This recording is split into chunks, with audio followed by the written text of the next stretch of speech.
Hey guys! Hi, welcome back. It's been a minute. It's been because we took a couple or one week off. We're used to seeing each other every week. Yes. It's become part of our routine and habit and yeah. life. It doesn't feel quite right when we don't see each other. I know, it's weird. Crazy. Yeah, I had a house full of people last week. Yes, you were crazy. It was so fun. Grandbabies and so yeah, we have a lot of that stuff coming up. I have the wedding. Yes, wedding. Girls camp. We got some fun stuff coming up. Fun. Good stuff. I don't. My kids are all just at home. We just just hang out all for the summer. time for the summer. It's kind of fun. I kind of like that. Sounds really yummy to me. I like summer. I like not having schedules and having to run kids here and there. I'm Exactly. like, let's just hang out. Yeah. What do we want to do? What do we feel like doing today? So I do like that. Yeah, I think it's so good. So we had a foot zone. Yes, we did. You almost fell asleep near the end. I know. I was like, I want to fall asleep. And I get a foot zone today. Yay! Yeah, I'm trading with one of my students. I also teach foot zoning. Mm-hmm. Oh, and I'm wearing my shirt. I love it. That my daughter-in-law is doing, has a company now. Oh! And is that the cutest? So fun. Just really cool. Yeah. Just be kind. Yeah, that's awesome. Which is kind of what we're talking about a little bit today. Yeah. So that kind of lined up pretty cool. I mean, maybe we need to just throw a link in there. Yeah, if maybe anybody you should. needs any. If you need a shirt that says "Be Kind," and it's with those really cool. Look at the tag. I can't remember what it's called, but it's a really high quality. Comfort colors. Yeah, have you heard of that? Real, feel the texture. Like yeah, it's a really I high noticed. Quality. I mean, I saw it when you. It's a really had nice your apron on, and so yeah. I didn't see the words, but I did notice that it was a thicker and t-shirt. and I love the color. Yeah, it's and there's really a bunch pretty. of colors too. Yeah. But anyway, Yeah. Fun, huh? Be kind. Yeah, I love those ones. They're just simple. What does yours say? Mine's Victoria's Secret. Well, there you go. Mine's the Pink Nation. The pink. I love the color. We're kind of matching. I know we are. It's kind of fun. We name it Planet. That's right. Any updates about what happened throughout the couple weeks for you? You said that you're seeing some wins, just generally overall. Yeah. I'm noticing just the way that my brain is thinking is just a little more positive. So that's good. And a little bit more, just if something does come to my mind and I think, oh, that's cool, but then my same negative thoughts come in that say, yeah, but not for you. I'm like, no, I can do that. If I want to do that, I can do it. That. There's no reason why I can't. So in the zone, it came up and we never even talked about it, but you have some big decisions to make. We could talk about it later, but yeah. But you said that that may have been more stressful to you in the past, but it's feeling okay. Yeah, it's like that radical acceptance. Yeah, it is what it is. It is what it is. Yeah. This is where we are, and we have to make the decision. Like avoiding it's not going to go away. Mm-hmm. We have to make some choices, some decisions, and so we just have to. But yeah, I didn't feel stressed. I noticed like I'm just driving down the road singing to music, blah, and I'm like, some people would be like super stressed all day, every day. Yeah. And I'm like, whatever. It's either a gift you have or something you have learned. Applying. Yeah. Or both, a little both. Yeah. That's really cool. Maybe a little bit of both. Yeah. Probably. So. Nice. How about you? Anything else? I'm just trying to think if there's any aha moments or I've been just living in the moment of each moment because of the grandkids here. I love it. And I kind of cleared up my schedule. I still had a few things that, but I cleared up my schedule for the most part and just played with the grandkids. Love it. It was so fun. And my kids that were here in town. Just love my kids. Just enjoy them so much. I mean, they become more like your friends. You're always a mommy. Yeah. But you just kind of, it's fun. There's this interaction back and forth. You come to a point where you don't have to parent them anymore. Yeah. And they're teaching you stuff. And also, you go out to eat and it's like, they're like, oh, I want a treat. Or there's just different things. Yeah. That it's fine. I love to treat them so much. But it's just fun. Yeah. It's really fun. We had a lot of fun. We packed the days. That's awesome. Yeah. That's so fun. I love it. Yeah. So, yeah. Okay. Well, let's talk about what we're talking about. Yes. So we've talked about this kind of stuff a lot, but this is kind of a cool way to see it, which is, you feel good when you do good. Mm-hmm. I agree. Yes. Right? And sometimes when someone's mean to you, or let's say someone is abusive to you, maybe you get very abused by someone, hardcore. Yeah. you feel bad because of how you're feeling towards them. Yes. Yeah. It really is. Mm-hmm. That's why forgiveness is so freeing for us. Yeah. Because then we don't feel bad anymore. Mm-hmm. So yeah, we're a victim. They did something towards us, and we feel really all these feelings, and we feel bad because of how we feel to them. We talked about this with Ho'oponopono, right? Yeah. So I'm kind of setting up this for this concept, which is really cool, which is, and it's the second great commandment: love others as you love yourself. Yep. Is that like just in our church, or is that worldwide? Is that a that's, real thing? that's a Bible. Okay, That's a Bible. Okay. That's a Christian in the Bible. The Okay. 10 Commandments. Okay, yeah. Yes. Love God with all your heart, mind, and soul, and love others as you love yourself. Yeah. Second. Yeah. Yes. And so the be kind, right? So so looking at how to do that, right? Yeah. This is kind of, we've talked about having grace and not shame. So now moving grace into this, how to have grace for others and for ourselves. Just how do we do it? Yeah. How do we do it so that it comes natural? Yeah. So we don't have to go through what is that one we did? The question, Ho'oponopono. That one. Or even like doing the grace and shame words and listing them out, or doing the thing we did, the Brene Brown, and asking the questions. Like, so there's got to be a way to get it to just come natural. Yeah. So that we can see everybody that way without having to physically go through one of those. Please hold. I need to do some pros and cons. Exactly. And I watched this really cool. It's like TED Talks, but it's our church puts it out. It's called Hope. Something Hope, New Hope or something. Anyway, it's really cool. I will put a link, and I'll send you the link to put on yours too. And her name was Julie, and her full name wasn't in there, period. Okay. But she had this cool concept that I loved, and then I added it to sort of my own concept, which is she talked about seeing in black and white. We talk about it a lot in coaching. When you see things all or nothing or black and white, you know, so we always kind of think of, well, where's the gray area when we think of this? Yeah. She said, instead of seeing it in black and white, to see it in color.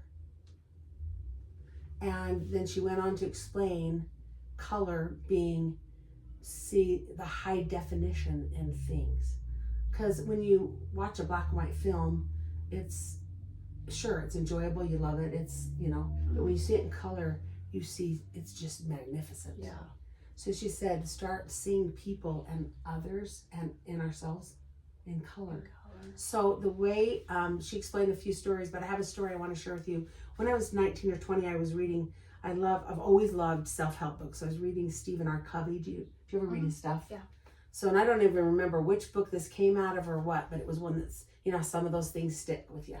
Yep. So this was a story where he himself was in New York City, I think, getting ready to do a presentation somewhere. And he was on the way in the subway to his event, going over his notes. And as they stopped, you know, some people got on, some people got off. And this man got on with a bunch of kids, 3, 4, 5, 6, a bunch of kids. I don't remember how many. And the man was just standing there, and the kids were all over the place, screaming, yelling, fighting. Do you know this story? Yeah, so good. So good. It's so good. Keep going. Yeah. And I've told this one for years, and who knows if I get it exactly accurate, but it's the same idea. If I get it a little off, sorry, Stephen R. He's in heaven, but I love him, and I love this message, right? And it's the perfect demonstration of seeing people in a high definition. Yes. And seeing people in color. So he's getting very frustrated. He can't concentrate. He's sitting here teaching these principles of love and everything, and he's sitting here so frustrated with this man. Why aren't you watching your kids? I just have 10 more minutes, and all those feelings, which was very black and white. And he looked at the man, and he said it kind of in a sarcastic way, but he did say, "Is there anything I can do to help you with your children?" Like that. And the man seemed like he came out of a trance. And he looked at him and he said, oh my gosh, I'm so sorry. Oh my goodness. And he came back to earth for a minute and he said, we're just coming back from my wife's funeral. Yeah. They just lost and they just lost their mom, and I'm still trying to wrap my brain around this. Yeah. I'm so sorry. And then Steve and I was like, wow. Yeah, now I feel terrible. Now I get it. Mm-hmm. And then the whole message of that is everyone has their story. Yeah. Everybody has their story. The color is all the pieces in that beautiful puzzle and that beautiful story. Yeah. And when we look at each person that way, each person in high definition or in color, we're giving him the benefit of the doubt.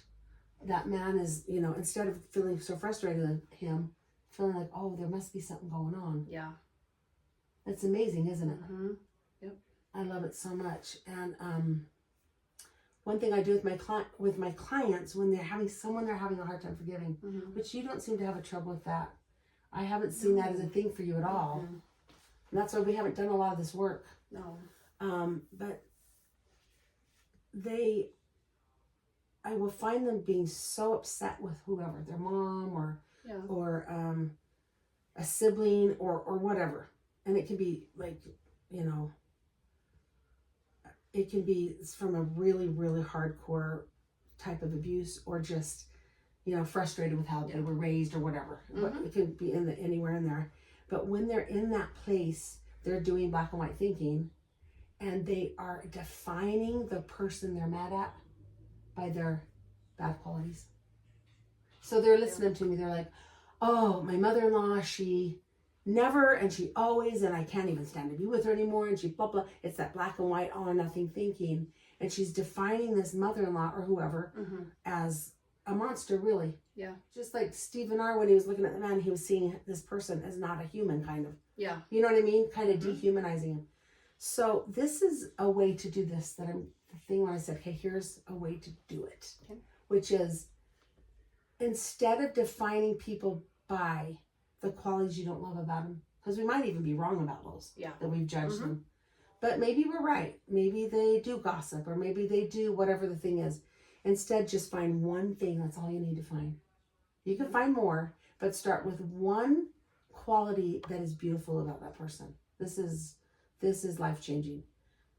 Oh, well, she always gives us really lovely Christmas presents. Yeah. She's really thoughtful about her Christmas presents. Like, she loves Christmas, and they say the one thing. Sometimes they go, I can't think of one thing. And then they finally come up with the one thing. Yeah. And then their heart starts to soften and it opens. And in foot soning, we know that's a real thing. Mm-hmm. The heart can have walls up for reals. And and the heart walls come down. They start to love more freely, love your neighbor as yourself. And I say, okay, I would like you to define your mother-in-law now that way. Those other things, she does them or not. I don't know if we're judging right or not. Mm-hmm. But the other things don't define her. Yeah. Wouldn't you want people to define you by your beautiful things? Mm-hmm. Yes. And then define ourselves by our beautiful things. Yes. Same grace. Mm-hmm. Yeah. That's seeing in color.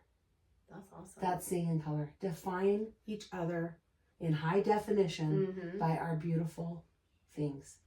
The things we're good at, the things that we, our gifts, the things we've learned to become good at through hard work. Right? Yeah. Okay, so how I see that for obviously people you know. Yes. Let's go back to the Stephen R. Covey one. Mm-hmm. He doesn't know this guy. Right. He knows nothing. This is the only time he's ever seen him. Mm-hmm. How do you find those good qualities in someone you don't even know? That's such a good question. And when I think about the Stephen R. Covey story, it has always come to my mind when I'm in a general situation that's like that, where it's a stranger, or how they're driving, or any of those things, and I'm just like, just remember that story. Everyone has a story, right? Yeah. And so everyone has beautiful. So just assume the best in everyone. Everyone has beautiful defining qualities, even though I don't know what they are because I don't know this person. They do. Mm-hmm. And yes, they're behaving in a way right now that's kind of frustrating. Yeah. But if I knew their story and if I knew their beautiful qualities, I would be helping them Yeah. Loving them and helping them. Yeah. Because you don't, like that story, you don't know what's going on in their life. Yeah. One of our church leaders made he one of quotes. Well, I actually think somebody told him this when he was younger. And he said, treat everybody you meet as if they are in, what was the word he used? As if they are in trouble or a dire, like something like that, and you will be right 99% of the time. And I'm like, I beg to differ, like you probably 100% of the time. Yeah. Because you don't know. And you only see through your lens. That's right. You can't see through theirs. You don't know their past experiences. You don't know. Yeah. And so you can't. Yeah. I love that. Yeah. Just assume their story that they have a hard thing happening, possibly. Yeah. Or they're going through something. How can I help them? And it's that beautiful grace that Jesus gives us. Yeah. Yeah. I have a friend that is going through some hard stuff, and like I'm literally like shocked at the stuff that she's putting up with, I guess. Yeah. But there are times where she continuously will say, you know, I don't want people to judge me for my worst mistakes. Yes. On my worst day, when I'm having my hard, like I don't want people to judge me by that. So I don't want to judge this other person by they're obviously going through a rough patch. Like I don't want to judge them based off of that. I've known them for 20 plus years, and I know this is not how they always are, and I don't want to judge them based off of this small segment, you know. And I'm like, oh yeah, that's true. That's so true. Because how often, you know, are you in your car and you're mad or something's just happened, you're upset, and oops, I ran the stoplight because I, you know. Yeah, my brain is somewhere else. Yeah, and you don't want someone to yell at you for that because you're already in a vulnerable state. You know, people so true. Make mistakes. Like it just happens. Oh my gosh, so true.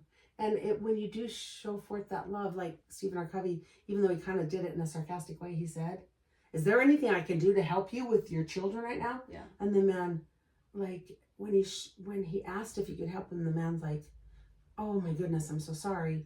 When we reach out to help someone, even more lovingly than he did it in that moment, it still showed forth some love, though. Yeah. It's just such a beautiful gift to give someone. Mm-hmm. And how does it make us feel? Yeah. Loving, kind. Yeah. We feel good when we do good. Mm-hmm. Coming back all the way around again. I think it was Abe Lincoln who said that. Yeah. We do good. We feel good when we do good things. Yeah. And we do, even if all kinds of hard things are happening around us, if we are being kind, we are going to feel good. Our spirit inside of us wants to love. Mm-hmm. Yeah. So when we're not loving, we feel icky. Yeah. Yep. It's pretty cool. So start seeing in high definition and in color. Okay. People around you, yourself, see them, all the different colors and depths to them, and define them by their beautiful qualities, the ones we know, and assume that everyone has some beautiful qualities. They all do. Everyone does. Yeah. And another thing that you've taught me is assume they're doing the best they can. Yeah. The best they know how to. Yeah, we all are. We're all doing the best we can with our whole situation. If we could really embrace that truth, man, we could have grace for others. It's so true. And I believe that every one of us would do the same thing they're doing if we were exactly in their shoes. We don't know how to get in their shoes because it's so many different things. Yeah. Cell memory, genetics, life circumstances, all of that stuff. So we really can't walk in their shoes. But if we truly were, we would be doing the same thing. Yeah. And hoping for grace from other people. Yep. Oh, it's beautiful. Fun stuff, you guys. Life-changing kind of stuff if you just start applying it and really feeling how true it is. And when you feel the truth, it's because you already, when it resonates, it's because you already know it. You just know it already. And you go, oh yes, it is true. Yeah. It sets you free. Truth really does set you free. Yeah. Awesome. Okay. We'll see you guys next time in this place, right? Right here. What happens in here, in and here, and in here. Okay, thanks guys. See you next time. I hope this was helpful.